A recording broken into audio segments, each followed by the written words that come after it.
മഹാലക്ഷ്മി സീരിയലിൻ്റെ ഏറ്റവും പുതിയ പ്രൊമോ റിവ്യൂയിലേക്ക് എല്ലാ കൂട്ടുകാർക്കും സ്വാഗതം. കണ്ണനാണെങ്കിൽ ആദ്യ തവണ ചികിത്സയിൽ തന്നെ ഇടതുകാലിൻ്റെ വിരലുകൾ ചലിച്ചിരുന്നു. അതിനുശേഷം വലിയ പുരോഗതിയൊന്നുമില്ല. ഒടുക്കം കണ്ണന് ഏറ്റവും വലിയ മാറ്റമുണ്ടായത് മഹാലക്ഷ്മിയെ ഒരു ഗുണ്ട ആക്രമിക്കാൻ വരുന്നു എന്നുള്ളൊരു സീൻ നമ്മുടെ തോമസ് വൈദ്യർ തന്നെ ക്രിയേറ്റ് ചെയ്തപ്പോഴാണ്. ആ ഗുണ്ട കത്തി കൊണ്ട് മഹാലക്ഷ്മിയെ കുത്താൻ വന്ന സമയത്താണ് കണ്ണൻ എണീറ്റിരിക്കുന്നത്. അതുപോലെ തന്നെ ഇത്തവണയും ഒരു പ്രശ്നം ഉണ്ടാകുന്നു. തോമസ് വൈദ്യരുടെ ഹോസ്പിറ്റലിൽ നിന്നിരുന്ന മഹാലക്ഷ്മിയെ ആരോ തട്ടിക്കൊണ്ടു പോകുന്ന രൂപത്തിൽ ഒരു സ്വപ്നം കാണുന്നു കണ്ണൻ. എന്നാൽ സ്വപ്നമല്ലായിരുന്നു, അത് ശരിക്കും നടന്ന യാഥാർത്ഥ്യമായിരുന്നു എന്നുള്ള കാര്യം തോമസ് വൈദ്യർ പോലും മനസ്സിലാക്കുന്നത് പിന്നീടാണ്. കണ്ണൻ നടന്നു വന്ന കാര്യം തോമസ് വൈദ്യർക്ക് ശരിക്കും വിശ്വസിക്കാൻ പറ്റുന്നില്ല. ഇതൊരു നിമിത്തമായിരിക്കും. തന്നെയും കൊണ്ട് ആ സ്വപ്നം കാണിച്ചത് ദൈവങ്ങൾ തന്നെയായിരിക്കും. മഹാലക്ഷ്മിക്ക് ഒരു ആപത്ത് സംഭവിക്കാൻ പോകുന്നെന്ന് അറിഞ്ഞപ്പോൾ ഒരിക്കലും നടക്കാൻ പറ്റില്ലെന്നുള്ള വിചാരമൊക്കെ മാറി കണ്ണനായിട്ട് തന്നെ എണീറ്റ് നടന്ന് ഇവിടെ വരെ വന്നില്ലേ. അതുകൊണ്ട് തൻ്റെ മഹിക്ക് യാതൊരു ആപത്തും പറ്റില്ല. തൻ്റെ പിറന്നാൾ ദിവസം തന്നെ ഈ സന്തോഷം ഉണ്ടാകണമെന്ന് ഞാൻ ശരിക്കും ആഗ്രഹിച്ചിരുന്നു. അതേസമയം കണ്ണൻ പറയുന്നു, എൻ്റെ പിറന്നാൾ ദിവസം എനിക്കൊരിക്കലും നല്ലത് തന്നിട്ടില്ല, അതുകൊണ്ട് എൻ്റെ മഹിക്ക് എന്തോ ആപത്ത് സംഭവിച്ചിട്ടുണ്ടെന്ന് എൻ്റെ മനസ്സ് പറയുന്നു എന്നൊക്കെ പറഞ്ഞ് തോമസ് വൈദ്യരെയും കൂട്ടി റൂമിലേക്ക് ചെല്ലുമ്പോൾ റൂം തുറന്നു കിടക്കുന്നു. മാത്രമല്ല മഹാലക്ഷ്മി അവിടെ കാണുന്നുമില്ല. ഇനി കണ്ണൻ ആദ്യം ചികിത്സയ്ക്ക് കടന്ന സ്ഥലത്തേക്ക് പോയി കാണുമോ എന്നും പറഞ്ഞുകൊണ്ട് കണ്ണനും വൈദ്യരും അവിടെ വന്ന് നോക്കിയിട്ടും കാണുന്നില്ല. അപ്പോഴാണ് കാര്യത്തിൻ്റെ ഗൗരവം തോമസ് വൈദ്യർക്ക് ശരിക്കും മനസ്സിലാകുന്നത്. കണ്ണനാണെങ്കിൽ ആകെ പേടിച്ചിരിക്കുവാണ്. തനിക്ക് നടക്കാൻ പറ്റി എന്ന കാര്യം അറിയുമ്പോൾ ഏറ്റവും കൂടുതൽ സന്തോഷിക്കേണ്ട ആളാണ് മഹാലക്ഷ്മി.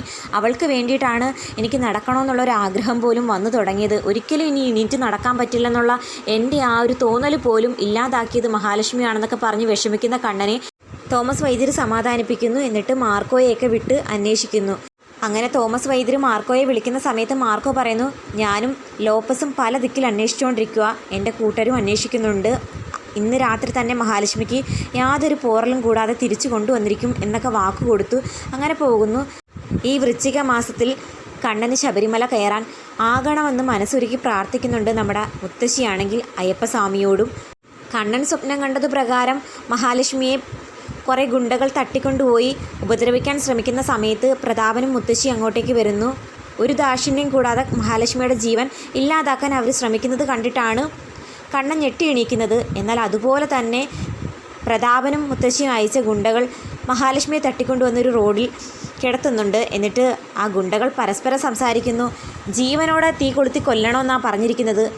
ആദ്യം ഇവളെ എണീപ്പിക്കാമെന്ന് പറഞ്ഞ് വെള്ളം തളിച്ച് എണീപ്പിക്കുന്ന സമയത്ത് മഹാലക്ഷ്മി ഇവരെയൊക്കെ കണ്ട് ആകെ പേടിച്ച് വരണ്ടിരിക്കുന്നു. പേടിക്കണ്ട, ഇത് സ്വപ്നമൊന്നുമല്ല, യാഥാർത്ഥ്യം. എന്താ നിങ്ങൾക്ക് വേണ്ടതെന്ന് മഹാലക്ഷ്മി ചോദിക്കുമ്പം നിൻ്റെ ജീവൻ, അതിനപ്പുറം ഒന്നും വേണ്ട. അത് കേട്ട് മഹാലക്ഷ്മി ആകെ പേടിക്കുന്നുണ്ട്. അതേസമയം ഒരു ഗുണ്ട പറയുന്നു, ജയിലിനകത്തൊരു നിയമമുണ്ട്, തൂക്കിക്കൊല്ലുന്നതിന് മുമ്പിട്ട് അവരുടെ അവസാന ആഗ്രഹം എന്താണെന്ന് ചോദിച്ചറിയും. ഇവളോട് അങ്ങനെ ചോദിക്കാൻ പറ്റുമോ? ഇവളോട് അങ്ങനെ ചോദിച്ചു കഴിഞ്ഞാൽ ആദ്യം പറയാൻ പോകുന്നത് ആ വീൽ ചെയറിലിരിക്കുന്ന കണ്ണനെ കാണാൻ പോകണമെന്നായിരിക്കും. വീൽ ചെയറിലിരിക്കുന്ന ഒരുത്തനോടൊപ്പം ജീവിച്ചിരുന്നിട്ട് എന്താടി നിനക്ക് ഈ ജീവിതത്തിൽ നേട്ടമെന്നൊക്കെ കുത്തി ചോദിക്കുന്നുണ്ട്. മരിക്കുന്നതിന് മുമ്പ് നീ ആത്മാർത്ഥമായിട്ട് ദൈവത്തിനോട് പ്രാർത്ഥിക്കണം, അടുത്ത ജന്മത്തിനെങ്കിലും യോഗ്യനായിട്ടുള്ളൊരു ഭർത്താവിനെ കിട്ടണമെന്നും നല്ലൊരു ദാമ്പത്യ ജീവിതം കിട്ടണമെന്ന്. അത് കേട്ട് മഹാലക്ഷ്മിക്ക് ആകെ വിഷമമാകുന്നു. അങ്ങനെ ആ ഗുണ്ടകളുടെ തെറ്റിദ്ധാരണയെല്ലാം മാറ്റി കൊടുക്കുന്ന ഒരു നിമിഷം അധികം താമസിക്കാതെ വരുമെന്ന് ശരിക്കും അവന്മാരും വിചാരിച്ചില്ല, മഹാലക്ഷ്മിയും വിചാരിച്ചില്ല. അങ്ങനെ മഹാലക്ഷ്മിയെ കൊല്ലാൻ നിൽക്കുന്ന ഗുണ്ടകളോട് മഹാലക്ഷ്മി ചോദിക്കുന്നു, ആരാ നിങ്ങളെ പറഞ്ഞയച്ചത്? ആരാണെന്ന് നിനക്കറിയില്ലേ? നിൻ്റെ രണ്ടാനച്ഛനും മുത്തശ്ശിയും തന്നെയാ. ലക്ഷങ്ങളാണ് നിന്നെ കൊല്ലാൻ അവരെനിക്ക് തന്നിട്ടുള്ളത്. വേണ്ട, എന്നെ ഒന്നും ചെയ്യരുതെന്നും പറഞ്ഞ് മഹാലക്ഷ്മി കരഞ്ഞപേക്ഷിക്കുന്ന സമയത്ത് അവൻ പറയുന്നു, നീ ഇനി എത്ര കരഞ്ഞപേക്ഷിച്ചിട്ടും ഒരു കാര്യവുമില്ല. ഇന്ന് രാത്രി കൊണ്ട് തന്നെ നിന്നെ പരലോകത്തെത്തിച്ചേക്കാന്ന് പ്രതാപൻ സാറിന് വാക്ക് കൊടുത്തിട്ടുണ്ടെന്ന് പറഞ്ഞ് തോക്കും ചൂണ്ടി വെടിവെക്കാൻ ഒരുങ്ങുന്ന സമയത്ത് ഒരു വടി വന്ന് ആ തോക്ക് തട്ടി താഴെ ഇടുന്നു.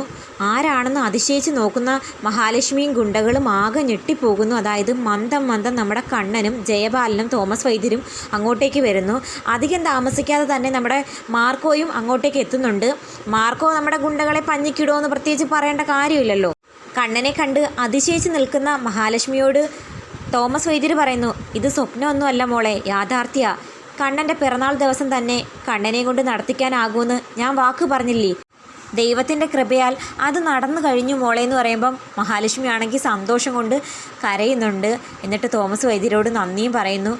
മഹാലക്ഷ്മിയെ ആക്രമിക്കാൻ വന്ന ഗുണ്ടകളെയെല്ലാം കൈകാര്യം ചെയ്തതിന് ശേഷം ആരാണ് മഹാലക്ഷ്മിക്ക് നേരെ ഈ ആക്രമണത്തിന് കൊട്ടേഷൻ കൊടുത്തതെന്നുള്ള കാര്യവും ചോദിച്ചറിയുന്നുണ്ട് നമ്മുടെ മാർക്കോ. കണ്ണൻ്റെ ഈ മാറ്റത്തിൽ ശരിക്കും പറഞ്ഞാൽ മാർക്കോയ്ക്കും നല്ല സന്തോഷമാകുന്നു. ശേഷം നമ്മുടെ തോമസ് വൈദ്യരും ജയപാലനും കണ്ണനും മഹാലക്ഷ്മിയും ഒക്കെ തോമസ് വൈദ്യരുടെ ഹോസ്പിറ്റലിലേക്ക് ചെല്ലുന്നു. അങ്ങനെ സ്റ്റെപ്പ് കയറി വരുന്ന കണ്ണനെ കണ്ട് സന്തോഷിച്ച് നിൽക്കുന്നുണ്ട് നമ്മുടെ മഹാലക്ഷ്മി. അങ്ങനെ കണ്ണനെ കെട്ടിപ്പിടിച്ച് ഒരുപാട് സന്തോഷത്തോടെ പൊട്ടിക്കരയുന്നുണ്ട് മഹാലക്ഷ്മി. അവന്മാരെന്നോട് പറഞ്ഞത് അടുത്ത ജന്മത്തിനെങ്കിലും യോഗ്യനായിട്ടുള്ള നല്ലൊരു ഭർത്താവിനെ കിട്ടണമെന്നും നല്ലൊരു ദാമ്പത്യ ജീവിതം കിട്ടണമെന്നും അവസാനമായി പ്രാർത്ഥിക്കാനാണ്. ആ സമയം തന്നെ എൻ്റെ കണ്ണേട്ടൻ അവന്മാരുടെ മുമ്പിലേക്ക് വന്നത് എനിക്ക് മറക്കാൻ പറ്റില്ല. എനിക്ക് ഒരുപാട് സന്തോഷമായി. അവന്മാർക്ക് ദൈവമായിട്ട് കൊടുത്ത തിരിച്ചടിയാണിത് എന്നൊക്കെ പറഞ്ഞ് മഹാലക്ഷ്മി സങ്കടപ്പെടുന്നത് കണ്ടിട്ട് നമ്മുടെ കണ്ണനും സമാധാനിപ്പിക്കുന്നു. അതേസമയം മുത്തശ്ശിയുടെ അടുത്തേക്ക് നമ്മുടെ മാർക്കോ വരുന്നു. മുത്തശ്ശിയാണെങ്കിൽ മഹാലക്ഷ്മിയെ തട്ടിക്കൊണ്ടുപോയതിനെക്കുറിച്ച് എല്ലാം അറിയാവുന്ന രൂപത്തിൽ തന്നെയാണ് മാർക്കോയോടും സംസാരിക്കുന്നത്. മാർക്കോയ്ക്കാണെങ്കിൽ ഇപ്പം അത്രയ്ക്ക് അതിശയമൊന്നുമില്ല. കാരണം ആദ്യമൊക്കെ മുത്തശ്ശി അങ്ങനെയൊക്കെ ചോദിക്കുന്നത് കേൾക്കുമ്പോൾ ഒരു അതിശയമായിരുന്നു. ഇപ്പം മാർക്കോയ്ക്കും അറിയാം മുത്തശ്ശിക്ക് എന്തോ ഒരു ദൈവിക ചൈതന്യമുണ്ട്. എല്ലാ കാര്യങ്ങളും നമ്മളൊക്കെ അറിയുന്നതിന് മുമ്പിട്ടേ മുത്തശ്ശി അറിയുന്നുണ്ട്. അപ്പം മുത്തശ്ശി ചോദിക്കുന്നു, മഹാലക്ഷ്മി മോളെ ഉപദ്രവിക്കാൻ വന്നവരെ മോൻ ശരിക്കും കൈകാര്യം ചെയ്തു അല്ലേ? അത് കേട്ട് മാർക്കോ ചിരിക്കുന്നു. എന്തായാലും മോൻ കണ്ണമ്മ മലയ്ക്ക് പോകുന്ന സമയത്ത് കൂടെ കാണണം.